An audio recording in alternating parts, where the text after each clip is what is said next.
Missile ছুড়ে জল আনার ক্ষমতা আছে তো পাকিস্তানের? দেশটা কিন্তু মরুভূমি হয়ে যাচ্ছে, সব জল কিন্তু দ্রুত শুকিয়ে যাচ্ছে, একেবারে হাহাকার শুরু হয়ে গেছে। লক্ষ লক্ষ পাকিস্তানি ঘরছাড়া হচ্ছে, সিন্ধু নিয়েই ঘুঁটি সাজাচ্ছে ভারত। মুনিরের এত হম্বিতম্বি সব মাঠে মারা পড়লো। সিন্ধুতে বাদ দেওয়ার আগেই ইসলামাবাদের পিঠে প্রকৃতির চাবুক। এবার বুঝুক কত ধানে কত চাল।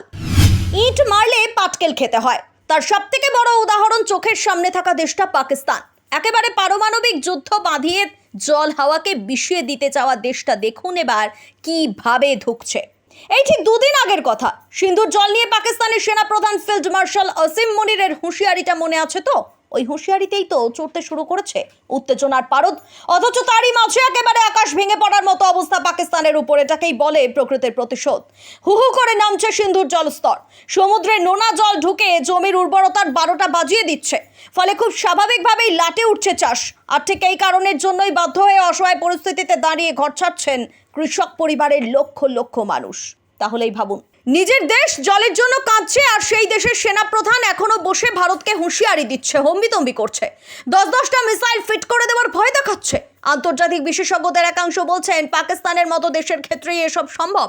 যে দেশে মানুষ আটাটুকু কেনার জন্য লড়াই করে, যে দেশে বিদ্যুৎ বাঁচাতে ফ্যান বিক্রি বন্ধ করে দিতে হয় তীব্র গরমে, যে দেশে জলের জন্য চাষাবাদ বন্ধ হয়ে গিয়ে ঘর ছাড়তে হয় লক্ষ লক্ষ মানুষকে, সেই দেশ ভারতের সঙ্গে পারমাণবিক যুদ্ধ করে জিতে যাওয়ার স্বপ্ন দেখছে। অবাক নয় কি? মুনির কি আদৌ খবর রেখেছেন যে পাকিস্তানের কোথায় এক্স্যাক্টলি ঘটছে এই ঘটনা? ঘোর জল সংকটের খবরটা আসছে দক্ষিণ পূর্ব পাকিস্তানের সিন্ধ প্রদেশ থেকে। এখানে সমুদ্রে মেশার মুখে সিন্ধু নদকে ঘিরে তৈরি হয়েছে বিরাট এক বদ্বীপ। এখানেই দিন দিন নেমে যাচ্ছে সিন্ধুর জলস্তর। তাতে সমুদ্রের নোনা জল হু হু করে চাষের জমিতে ঢুকছে, আর কৃষির উপর নির্ভরশীল সিন্ধবাসী রীতিমতো হাহাকার পরিস্থিতির মধ্য দিয়ে দিন কাটাচ্ছে। এই এফেক্ট কিন্তু খুব অল্প জায়গার মধ্যে সীমাবদ্ধ তেমন নয়।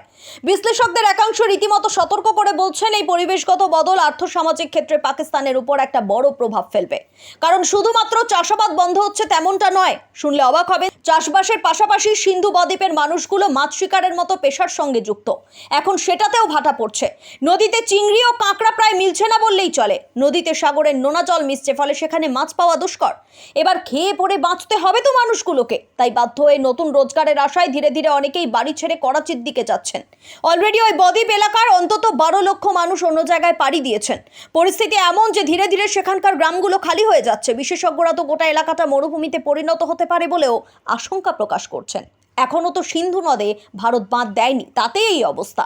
এরপর বাঁধ দিলে কি করবে পাকিস্তান, সেসব ভাবার সময় আছে কি পাকিস্তানের প্রধানমন্ত্রীর কিংবা পাকিস্তানের সেনাপ্রধান আয়রন ম্যান আসিম মুনিরের?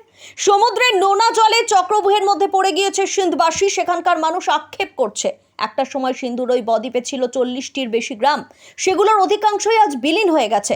রিপোর্ট বলছে সামান্য খাওয়ার জলটুকু সংগ্রহ করতে প্রতিদিন পাড়ি দিতে হচ্ছে কয়েক মাইল রাস্তা ওখানকার মানুষকে। কেউ কেউ নৌকায় নদীর গতিপথ ধরে অন্যদিকে গিয়ে জল আনছেন, কেউ শহরে যাচ্ছেন জল আনতে। মূলত গাধার পিঠে চাপিয়ে সেই জল গ্রামে নিয়ে যাওয়া হচ্ছে না। তবে পরিস্থিতি কি করে বদলাবে সেই কথা রিপোর্টে উল্লেখ নেই। ফলে এই পরিস্থিতি থেকে উতরানোর কোনো দিশা দেখতে পাচ্ছে না সেখানকার মানুষ। তাই পাকিস্তানের ওই অঞ্চলের মানুষের আগামী দিনে ভবিতব্য কি? গোটা পাকিস্তান আস্তে আস্তে এইভাবে শুকিয়ে কাঠ হয়ে যাবে না তো? বোধহয় এবার পাকিস্তানে বসে থাকা মাথাদের এগুলো নিয়ে ভাবার সময় এসে গেছে। Bureau report, Bengal live.